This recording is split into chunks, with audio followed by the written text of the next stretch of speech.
നമസ്കാരം. മലയാളി വാർത്ത ഇൻസൈഡിലേക്ക് സ്വാഗതം. 2029 ദേശീയ ടീമിനെ പ്രഖ്യാപിച്ചിരിക്കുകയാണ് BJP. ദേശീയ അധ്യക്ഷനായി നിതിൻ നബീനെ തിരഞ്ഞെടുത്തിട്ട് മാസങ്ങളായിരിക്കുന്നു.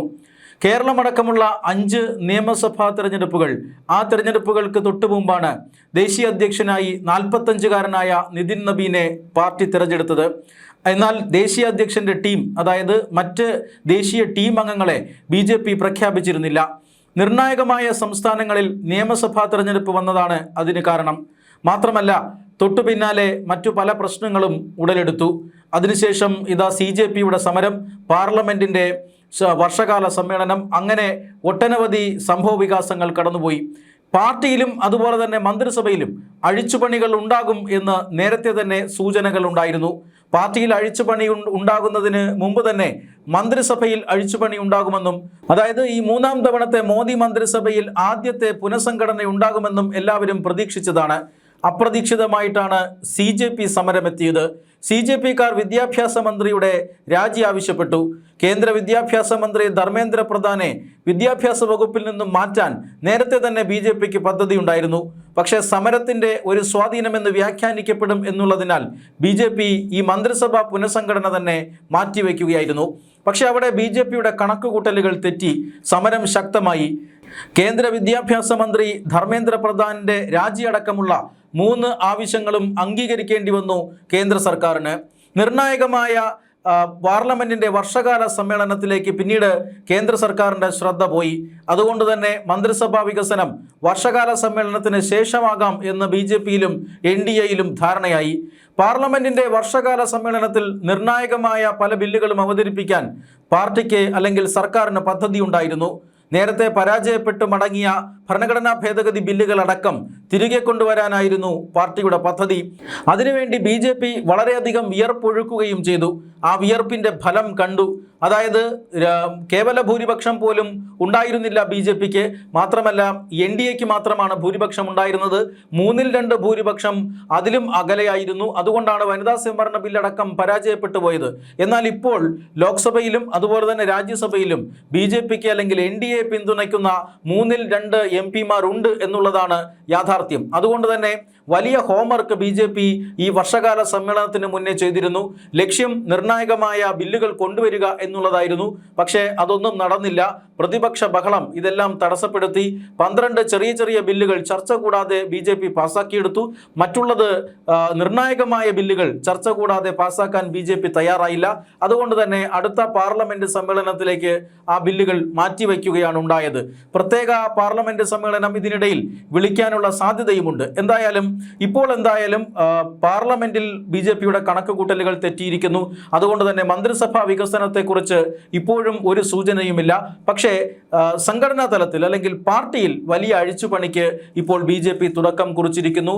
നിതിൻ നബീനെ പ്രസിഡന്റായി പ്രഖ്യാപിച്ച്, ദേശീയ അധ്യക്ഷനായി പ്രഖ്യാപിച്ച് മാസങ്ങൾക്ക് ശേഷമാണ് ദേശീയ സമിതി അംഗങ്ങളെ ഇപ്പോൾ പാർട്ടി പ്രഖ്യാപിച്ചിരിക്കുന്നത്. ഇതിലേറ്റവും പ്രധാനപ്പെട്ടത് എന്നത് സ്മൃതി ഇറാനി സംഘടനാ തലപ്പത്തേക്ക് തിരികെ വരുന്നു എന്നുള്ളതാണ്. സ്മൃതി ഇറാനി പാർട്ടിയുടെ ദേശീയ ജനറൽ സെക്രട്ടറി സ്ഥലത്തിലേക്കാണ് വരുന്നത്. തീർച്ചയായും പാർട്ടിയുടെ അധ്യക്ഷൻ, അഖിലേന്ത്യാ അധ്യക്ഷൻ നിതിൻ നബീൻ കഴിഞ്ഞാൽ എല്ലാവരും ഉറ്റുനോക്കുന്നത് ജനറൽ സെക്രട്ടറിമാർ ആരായിരിക്കും എന്നുള്ളതിനെ കുറിച്ചാണ്. എന്തായാലും BJP ഭരണകക്ഷിയാണ്. രാജ്യം മുഴുവൻ ഉറ്റുനോക്കുകയായിരുന്നു ആരൊക്കെയായിരിക്കും ആ ജനറൽ സെക്രട്ടറിമാർ എന്നത്. 8 ജനറൽ സെക്രട്ടറിമാരെയാണ് ഇന്ന് പാർട്ടി പ്രഖ്യാപിച്ചിരിക്കുന്നത്. അതിലൊന്ന് വിനോദ് താവഡെയാണ്. വിനോദ് താവഡെ നമുക്കറിയാം, ഒട്ടനവധി തെരഞ്ഞെടുപ്പുകളിൽ പാർട്ടിക്ക് വേണ്ടി, സംസ്ഥാന തെരഞ്ഞെടുപ്പുകളിൽ പാർട്ടിക്ക് വേണ്ടി പണിയെടുത്തയാളാണ്. സംസ്ഥാന തെരഞ്ഞെടുപ്പുകളിൽ ഇൻചാർജായി പ്രവർത്തിച്ചിട്ടുള്ളയാളാണ്. വളരെയധികം നേട്ടങ്ങൾ BJPക്ക് വേണ്ടി ഉണ്ടാക്കിയ, ഇലക്ടറൽ രംഗത്ത് ഉണ്ടാക്കിയ വ്യക്തിയാണ് വിനോദ് താവഡെ. വിനോദ് താവഡെ 1ാമത്തെ ജനറൽ സെക്രട്ടറി ആകുന്നു. തൊട്ടു പിന്നാലെ സ്മൃതി ഇറാനിയുടെ പേര് വരുന്നു, സുനിൽ ബൻസാൾ, അതോടൊപ്പം തന്നെ വിപ്ലവ് കുമാർ ദേവ്. വിപ്ലവ് ദേവ് ത്രിപുര മുഖ്യമന്ത്രിയായിരുന്നു. ആ ത്രിപുരയിൽ വെന്നിക്കൊടി പാറിച്ച, ത്രിപുരയിൽ അട്ടിമറി വിജയം നേടിയ, BJPയെ ത്രിപുരയിൽ ഏറ്റവും ജനകീയമായ പാർട്ടിയാക്കി മാറ്റിയ നേതാവാണ്. മാത്രമല്ല സതീഷ് താനിയ, അതോടൊപ്പം തന്നെ ഗജേന്ദ്ര പട്നായിക്, ഹരീഷ് ദ്വിവേദി, ഗാന്ധി, സഞ്ജയ് ഭാട്ടിയ തുടങ്ങിയവരാണ് പാർട്ടിയുടെ 8 ജനറൽ സെക്രട്ടറിമാർ. അതോടൊപ്പം തന്നെ സംഘടനാ ജനറൽ സെക്രട്ടറിയായി BL സന്തോഷ് തുടരും എന്നതാണ് ഏറ്റവും പ്രധാനപ്പെട്ട കാര്യം. വൈസ് പ്രസിഡന്റുമാർ, നമ്മുടെ കേരളത്തിൽ നിന്നും വൈസ് പ്രസിഡന്റ് ആയിരുന്ന അബ്ദുള്ള കുട്ടിയെ തൽക്കാലം ചുമതലയിൽ നിന്ന് മാറ്റിയിട്ടുണ്ട്. അതായത് വൈസ് പ്രസിഡന്റ് സ്ഥാനത്ത് നിന്ന് മാറ്റിയിട്ടുണ്ട്. അദ്ദേഹത്തിന് മറ്റേതെങ്കിലും ചുമതലയിലേക്ക് പരിഗണിക്കപ്പെടാനുള്ള സാധ്യതയാണ് ഇപ്പോൾ ഏറെയുള്ളത്. 13 വൈസ് പ്രസിഡന്റുമാരാണ് പുതിയതായി പാർട്ടി നിശ്ചയിച്ചിരിക്കുന്നത്. അതിൽ ദക്ഷിണേന്ത്യയിൽ നിന്നുള്ള D പുരന്തേശ്വരി അടക്കമുള്ള 13 പാർട്ടിയുടെ വരേണ്യരായ നേതാക്കന്മാരാണ് വൈസ് പ്രസിഡന്റ് സ്ഥാനത്തേക്ക് വരുന്നത്. വസുന്ധര രാജെ സിന്ധ്യ അടക്കമുള്ളവർ വൈസ് പ്രസിഡന്റ് സ്ഥാനത്തേക്ക് എത്തി എന്നുള്ളതാണ്. വസുന്ധര രാജെ സിന്ധ്യ ഏതാണ്ട് BJPയുമായി കടുത്ത അഭിപ്രായ ഭിന്നതയുള്ള ഒരു നേതാവായിരുന്നു. രാജസ്ഥാനിൽ BJPക്കെതിരെ വിമത പ്രവർത്തനം പോലും നടത്തിയിട്ടുള്ള ഒരു നേതാവായിരുന്നു. ആ നേതാവാണ് ഇപ്പോൾ പാർട്ടിയുടെ കേന്ദ്ര നേതൃത്വത്തിലേക്ക് വരുന്നത്, വൈസ് പ്രസിഡന്റ് സ്ഥാനത്തിലേക്ക് വരുന്നത്. 13 വൈസ് പ്രസിഡന്റുമാരിൽ 6 പേരും വനിതകളാണ്. ഇങ്ങനെ വനിതകൾക്ക് വലിയ പ്രാധാന്യം ദേശീയ നേതൃത്വത്തിൽ നൽകി എന്നുള്ളതാണ് BJPയെ സംബന്ധിച്ചിടത്തോളം ഏറ്റവും പ്രധാനപ്പെട്ട കാര്യം. ജനറൽ സെക്രട്ടറിമാരിൽ 8 ജനറൽ സെക്രട്ടറിമാരിൽ ഒരാൾ വനിതയാണ്. 16 നാഷണൽ സെക്രട്ടറിമാർ, അതായത് ദേശീയ സെക്രട്ടറിമാരിൽ 4 പേർ വനിതകളാണ്. 2 മുസ്ലിം മത സമുദായക്കാരിൽ നിന്നുള്ളവരുണ്ട്, അവരും 2 പേരും വനിതകളാണ് എന്നുള്ളതാണ് ഏറ്റവും പ്രധാനപ്പെട്ട കാര്യം. നാഷണൽ സെക്രട്ടറിമാരിൽ കേരളത്തിൽ നിന്നുള്ള 2 പേരുണ്ട്. അതിലൊന്ന് K സുരേന്ദ്രനാണ്. BJPയുടെ സംസ്ഥാന അധ്യക്ഷനായിരുന്ന K സുരേന്ദ്രൻ സംസ്ഥാന അധ്യക്ഷ സ്ഥാനത്ത് നിന്നും ഒഴിഞ്ഞതിന് ശേഷം അദ്ദേഹത്തിന് പാർട്ടിയിൽ നിന്ന് പറയത്തക്ക പദവികളൊന്നും ലഭിച്ചിരുന്നില്ല. ദേശീയ നേതൃത്വത്തിൽ അദ്ദേഹത്തിന് സ്ഥാനം ലഭിക്കും എന്ന സൂചന നേരത്തെ തന്നെ ഉണ്ടായിരുന്നു. ഇപ്പോഴിതാ പാർട്ടിയുടെ ദേശീയ സെക്രട്ടറി സ്ഥാനത്തേക്ക് K സുരേന്ദ്രൻ്റെ പേര് വന്നിരിക്കുന്നു. അനിൽ ആന്റണി, അദ്ദേഹം നേരത്തെ തന്നെ BJPയുടെ ദേശീയ സെക്രട്ടറി ആയിരുന്നു. അദ്ദേഹത്തിന് ദേശീയ സെക്രട്ടറിയായി തുടരും എന്നുള്ളതാണ് ഏറ്റവും പ്രധാനപ്പെട്ട കാര്യം. അങ്ങനെ ക്രിസ്ത്യൻ ബെൽറ്റുകളിൽ വലിയ സ്വാധീനം ഉണ്ടാക്കുക എന്ന ലക്ഷ്യത്തോടു കൂടിയാണ് അനിൽ ആന്റണിയെ, വടക്ക് കിഴക്കൻ സംസ്ഥാനങ്ങളുടെ അടക്കം ചുമതല കൊടുത്തുകൊണ്ട് അനിൽ ആന്റണിയെ ദേശീയ സെക്രട്ടറി ആക്കിയിരിക്കുന്നത്. ദക്ഷിണേന്ത്യ കേന്ദ്രീകരിച്ചുകൊണ്ട് K സുരേന്ദ്രൻ ദേശീയ സെക്രട്ടറി ആകുന്നുണ്ട്. ഈ ഭാരവാഹി, അതായത് 13 വൈസ് പ്രസിഡന്റുമാർ, 8 ജനറൽ സെക്രട്ടറിമാർ, അതോടൊപ്പം തന്നെ 16 ദേശീയ സെക്രട്ടറിമാർ, അതിനൊപ്പം ഈ ട്രഷറർ, ഇങ്ങനെയുള്ള പദവികൾ പീയൂഷ് ഗോയലാണ്, കേന്ദ്രമന്ത്രിയായിട്ടുള്ള പീയൂഷ് ഗോയലാണ് പാർട്ടിയുടെ ദേശീയ ട്രഷററായി വരുന്നത്. അതുകൊണ്ട് തന്നെ മന്ത്രിസഭാ വികസനവും ഉടൻ തന്നെ ഉണ്ടാകും എന്ന കാര്യത്തിൽ തർക്കമൊന്നുമില്ല. ഈ 16 ദേശീയ സെക്രട്ടറിമാർ, 8 ജനറൽ സെക്രട്ടറിമാർ, 13 വൈസ് പ്രസിഡന്റുമാർ, ഇവരെയൊക്കെ അല്ലെങ്കിൽ ഇവരുടെ പട്ടിക പുറത്തിറങ്ങുമ്പോൾ BJPയുടെ ലക്ഷ്യം എന്നത് വളരെ വ്യക്തമാണ്. 2029 ലോക്സഭാ തെരഞ്ഞെടുപ്പാണ്. 2029 ലോക്സഭാ തെരഞ്ഞെടുപ്പിൽ 2024 പറ്റിയ അമളി പറ്റാതിരിക്കുക എന്നുള്ളതാണ് BJP ലക്ഷ്യം വയ്ക്കുന്നത്. ദേശീയ സെക്രട്ടറിമാരായും ജനറൽ സെക്രട്ടറിമാരും ആരായും രാജ്യത്തിൻ്റെ വിവിധ ഭാഗങ്ങളിൽ നിന്നുള്ള നേതാക്കന്മാരെ BJP പട്ടികയിൽ ഉൾപ്പെടുത്തിയിരിക്കുന്നത് അതുകൊണ്ടാണ്.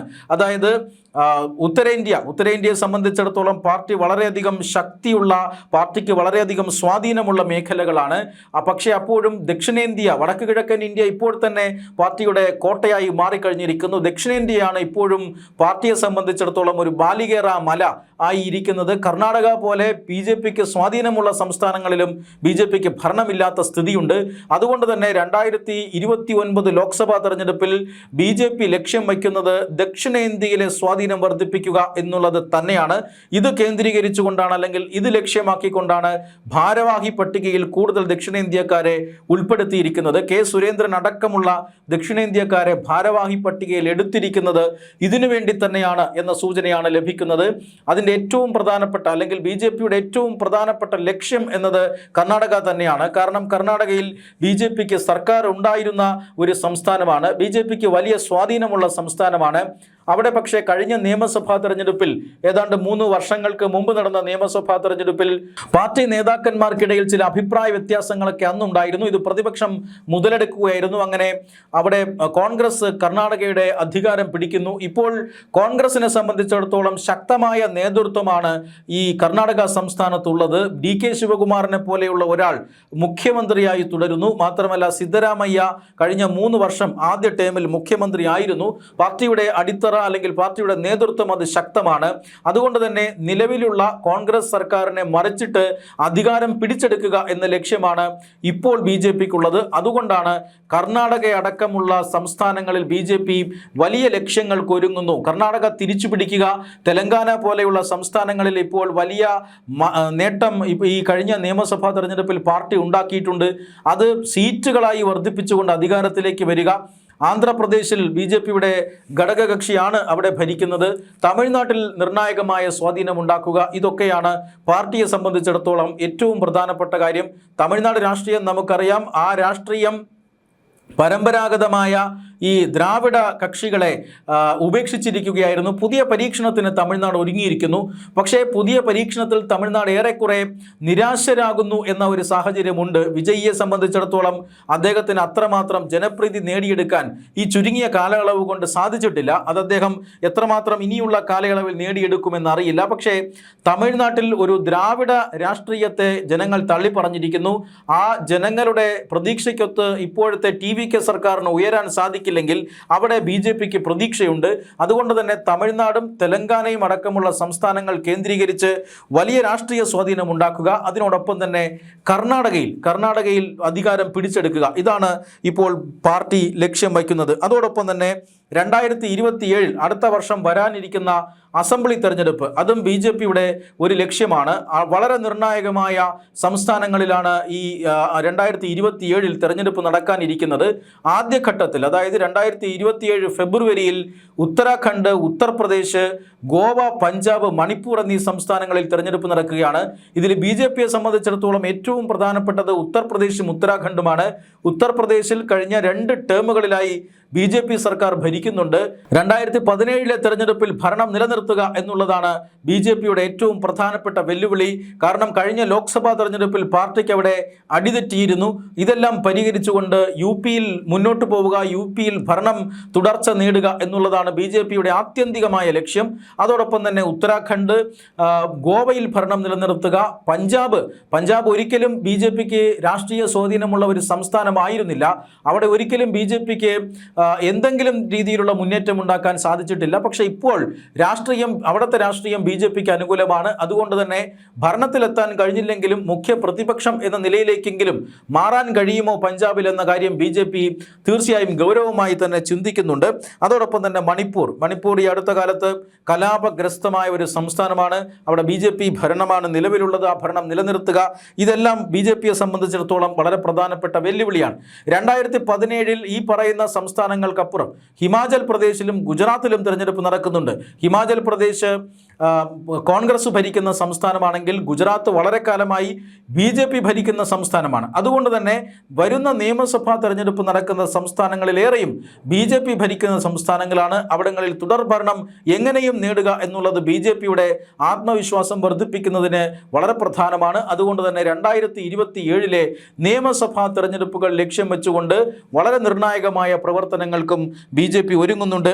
അതിന് തൊട്ട് മുന്നോടിയായിട്ടാണ് ഇപ്പോൾ ഈ പാർട്ടിയിലെ പുനഃസംഘടന നടത്തിയിരിക്കുന്നത്. അതിശക്തമായ ഒരു ടീം തന്നെയാണ്. BJPയിലെ നേതൃത്വത്തിൻ്റെ കരുത്താണ് ഇതിലൂടെ വെളിവാക്കുന്നത് എന്ന് പല BJP നേതാക്കളും ഇപ്പോൾ പ്രതികരിക്കുന്നുണ്ട്.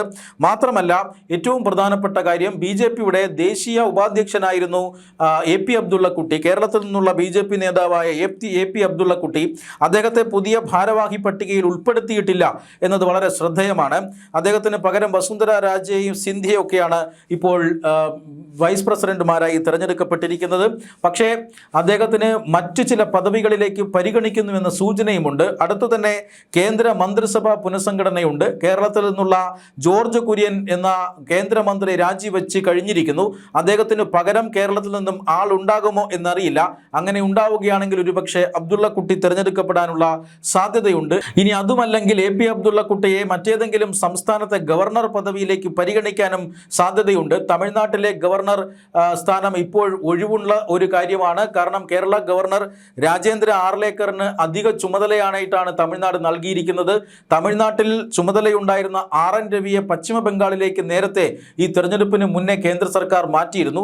നിലവിൽ തമിഴ്നാടിന് മുഴുവൻ സമയ ഗവർണർ ഇല്ലാത്ത സാഹചര്യമുണ്ട്.